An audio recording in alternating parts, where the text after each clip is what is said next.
à la fin de cette vidéo si tu le souhaites. Et tu verras, on est très loin d'une philosophie, d'un courant de pensée. Je te parle d'une personne qui est au ciel et qui va venir en toi à la fin de cette vidéo si tu l'appelles. Alors Jésus, qui c'est? Et surtout, qu'est-ce qu'il nous dit? Jésus, il nous parle d'une chose qui est extrêmement importante et qui peut changer le cours de ton histoire à toi. C'est le mot repentance. Oula! La repentance, c'est également un mot qui a été détourné par notre société, nos nations. La repentance, ce n'est pas une sanction, ce n'est pas un jugement.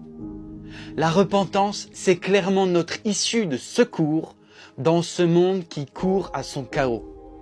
Et peut-être que tu te dis, mais moi, j'essaye d'être bien, j'essaye d'être correct, il y a des gens qui font le bien. Oui, c'est vrai.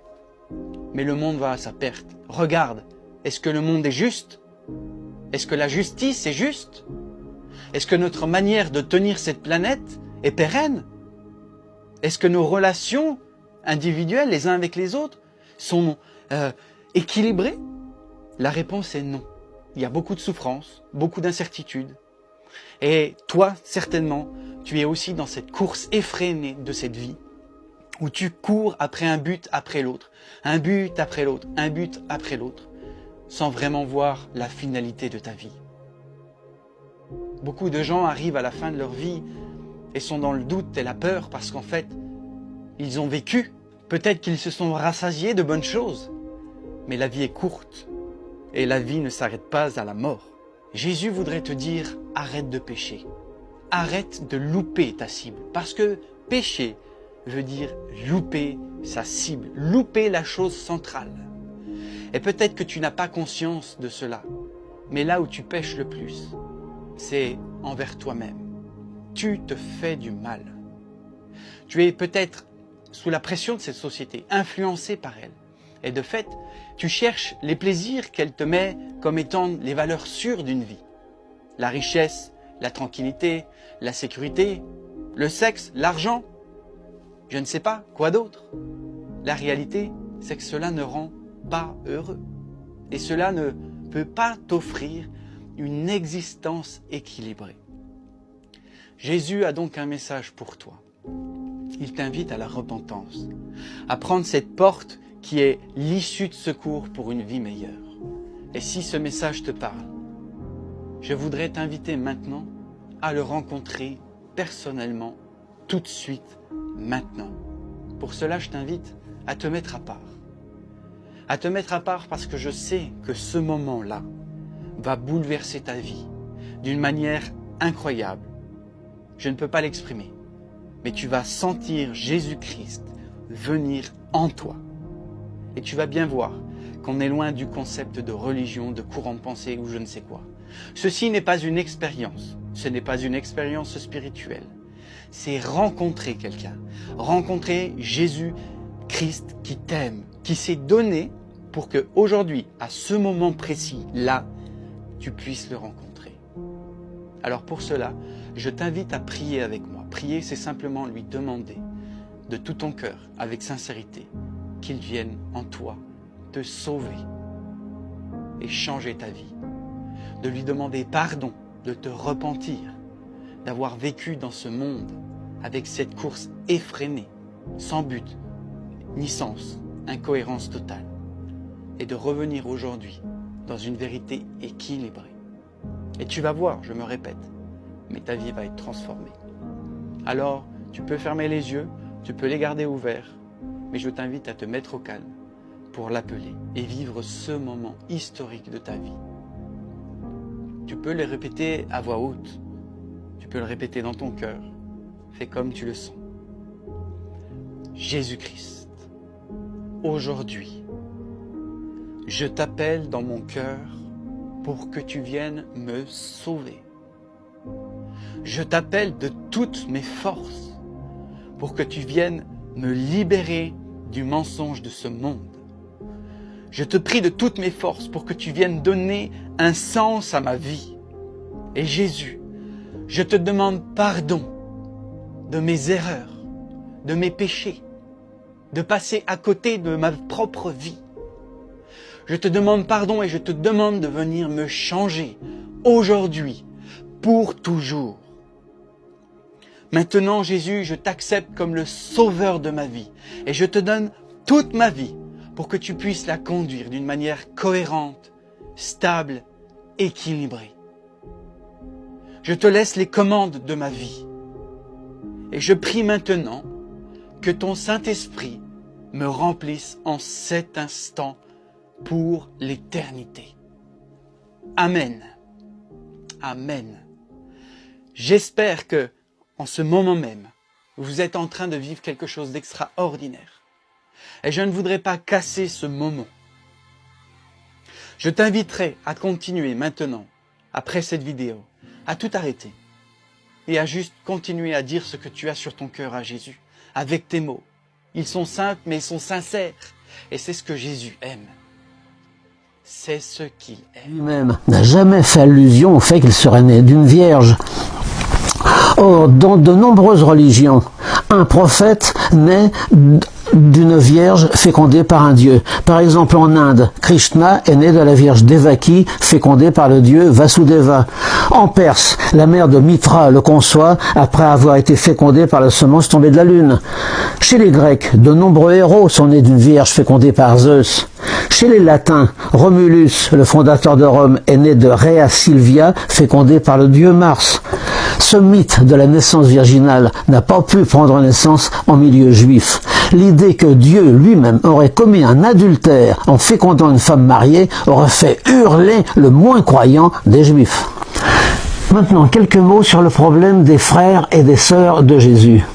Chez les Juifs de l'époque, il était infiniment rare qu'une famille se compose d'un enfant unique. Donc que Jésus ait eu des frères et des sœurs paraît infiniment probable. De plus, leur existence est attestée dans de nombreux endroits des évangiles. N'est-ce pas Marie qui est sa mère? Jacques, Joseph, Simon et Jude ne sont-ils pas ses frères? N'est-ce pas le charpentier, le fils de Marie, le frère de Jacques, de José, de Jude et de Simon? Et ses sœurs ne sont-elles pas ici parmi nous? Saint Paul cite également Jacques, le frère du Seigneur. Que Jésus donc ait eu des frères et des sœurs paraît extrêmement banal. Leur existence ne choque absolument pas les historiens, ni même d'ailleurs les protestants. En revanche, l'Église catholique refuse totalement leur existence, simplement parce que celle-ci remet en cause le dogme de la virginité.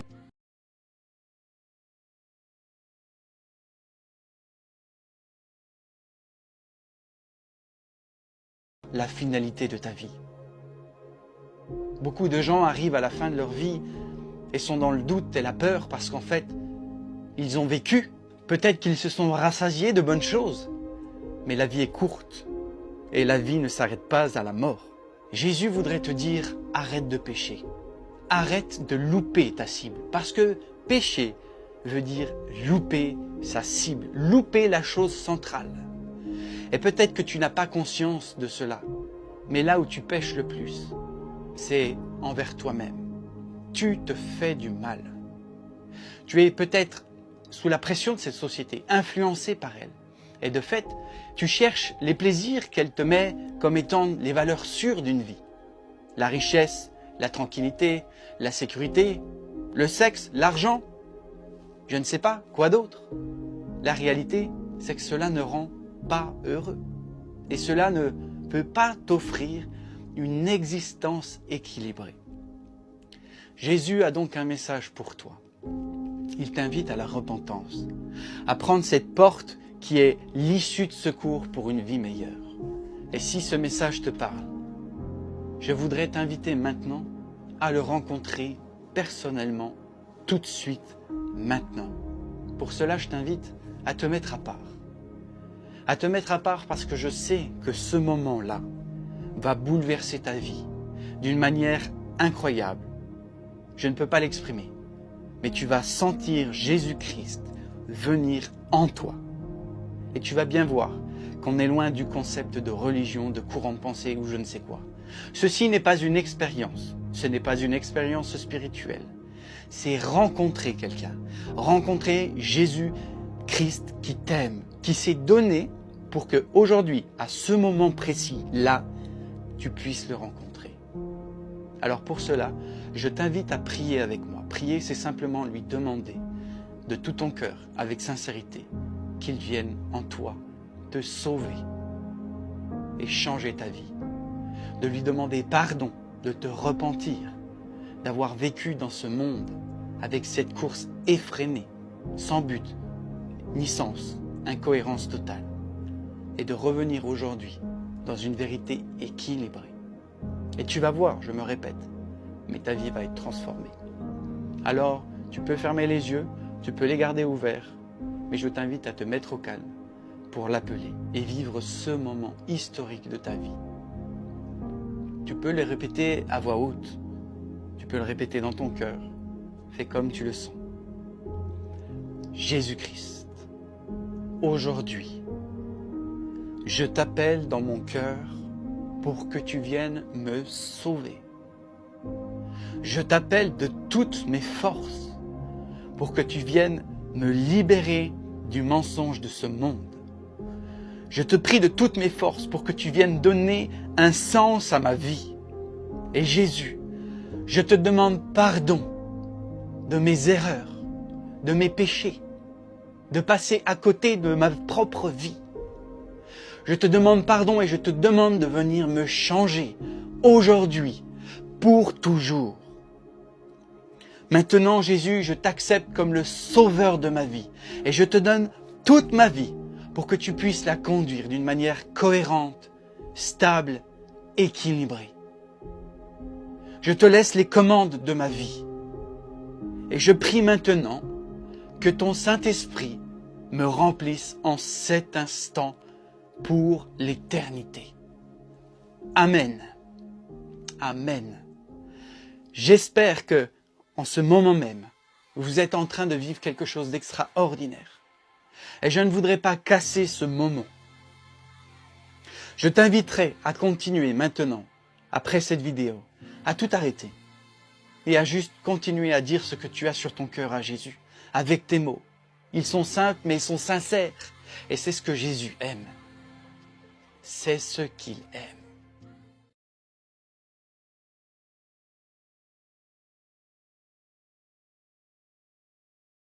Jésus lui-même n'a jamais fait allusion au fait qu'il serait né d'une vierge. Or, dans de nombreuses religions, un prophète naît d'une vierge fécondée par un dieu. Par exemple, en Inde, Krishna est né de la vierge Devaki, fécondée par le dieu Vasudeva. En Perse, la mère de Mitra le conçoit après avoir été fécondée par la semence tombée de la lune. Chez les Grecs, de nombreux héros sont nés d'une vierge fécondée par Zeus. Chez les Latins, Romulus, le fondateur de Rome, est né de Rhea Silvia, fécondée par le dieu Mars. Ce mythe de la naissance virginale n'a pas pu prendre naissance en milieu juif. L'idée que Dieu lui-même aurait commis un adultère en fécondant une femme mariée aurait fait hurler le moins croyant des Juifs. Maintenant, quelques mots sur le problème des frères et des sœurs de Jésus. Chez les Juifs de l'époque, il était infiniment rare qu'une famille se compose d'un enfant unique.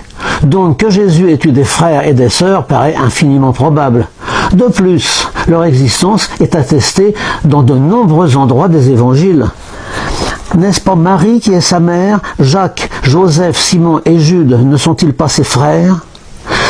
N'est-ce pas le charpentier, le fils de Marie, le frère de Jacques, de José, de Jude et de Simon? Et ses sœurs ne sont-elles pas ici parmi nous? Saint Paul cite également Jacques, le frère du Seigneur. Que Jésus donc ait eu des frères et des sœurs paraît extrêmement banal. Leur existence ne choque absolument pas les historiens, ni même d'ailleurs les protestants. En revanche, l'Église catholique refuse totalement leur existence, simplement parce que celle-ci remet en cause le dogme de la virginité de Marie. Maintenant, un problème crucial. Jésus était-il marié ou non ? On a tendance à dire, après tout, on l'ignore, les évangiles ne disent ni que Jésus était marié, ni que Jésus était célibataire. Pourtant, à l'époque, il était quasiment impossible qu'un homme ne soit pas marié. Selon le Talmud, un célibataire n'est pas un homme. Vivre dans le célibat est aussi grave que commettre un meurtre. Si Jésus eût été célibataire, ça aurait été une telle anomalie que les textes en auraient certainement gardé la trace. Mais maintenant, si Jésus était marié, qui était sa femme? Elle a bien dû laisser une trace. On peut remarquer qu'il y a dans les évangiles une femme qui, à elle toute seule, occupe plus de place que toutes les autres réunies, c'est Marie-Madeleine. Alors, faisons une parenthèse pour établir la vérité. Demandons à un catholique, au hasard, quel est le nom de la pécheresse, ce qui signifie la prostituée, qui verse un parfum sur la tête de Jésus. Il y a toutes les chances pour qu'il réponde sans hésiter, mais c'est Marie-Madeleine. Or, évangile en main, c'est absolument faux. Pour Matthieu et pour Marc, c'est une femme, c'est tout, elle n'a pas de nom. Pour Luc, c'est une femme pécheresse, d'accord, mais elle n'a toujours pas de nom. Et pour Jean, eh bien, c'est Marie de Béthanie qui est la sœur de Lazare et de Marthe, et par conséquent l'amie de Jésus. Ce n'est pas Marie-Madeleine. Dans aucun endroit des évangiles, on ne dit que la pécheresse, la prostituée, se nomme Marie-Madeleine. Alors pourquoi donc les professionnels de l'évangile pratiquent-ils ce lavage de cerveau depuis 2 millénaires? Deux tendances apparaissent très tôt dans le christianisme. D'une part, le culte contre nature de la virginité. Dans ce contexte de rejet du sexe, il était évidemment judicieux de faire de Jésus un célibataire. D'autre part, l'élimination des femmes des fonctions sacerdotales. Il fallait alors reléguer au second plan les femmes de l'entourage de Jésus et mettre l'accent sur les hommes, principalement sur Pierre. Et si on a tant calomnié Marie-Madeleine, c'est probablement parce qu'elle était l'épouse de Jésus. En faire une prostituée était le meilleur moyen de brouiller les pistes et avilir ainsi les femmes dans leur féminité même et les éloigner des fonctions sacerdotales. Tant que la présence de Saint Pierre à Rome et sa mort en croix au temps de Néron sont une légende apparue vers le IIIe siècle. La prétendue découverte d'une tombe de Saint-Pierre à Rome à l'époque de Pie XII, dans les années 1950, est une mystification.